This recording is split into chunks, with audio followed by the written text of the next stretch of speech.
Le dîner battait son plein. Les verres tintaient, les rires résonnaient, et la lumière chaude des bougies donnait à la pièce une atmosphère presque parfaite. Assise face à sa sœur cadette, Élise souriait, un sourire doux, maîtrisé comme elle l'avait appris depuis des années. « Tu as l'air radieuse » lança Sophie en coupant sa viande. « Merci » répondit Élise, toujours ce même sourire figé. À l'intérieur, pourtant, son cœur battait si vite qu'elle avait l'impression que chacun pouvait l'entendre. Elle savait.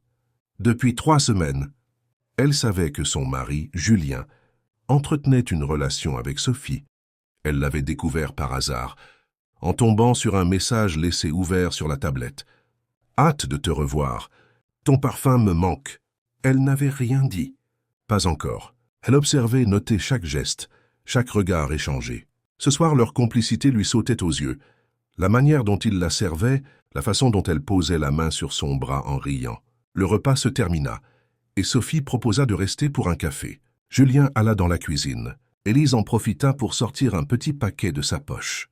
Une clé USB. « Qu'est-ce que c'est » demanda Sophie. « Juste quelque chose que tu devrais voir. » « Mais pas ici. » Sophie haussa un sourcil un peu nerveuse. Julien revint avec le café, et la conversation reprit comme si de rien n'était. Plus tard, quand Sophie partit, Élise referma la porte et s'adossa contre le bois. Julien s'approcha. « Tout va bien ?»« Parfait, » répondit-elle. Elle monta à l'étage, alluma son ordinateur et inséra la clé. Les photos, les vidéos, les échanges de messages, tout y était. Elle avait tout copié, tout gardé. Le lendemain matin, elle envoya un simple message à Sophie.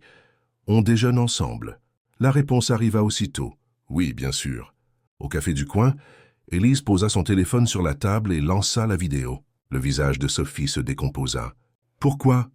Pourquoi tu me montres ça ? » « Parce que je veux voir ton vrai visage.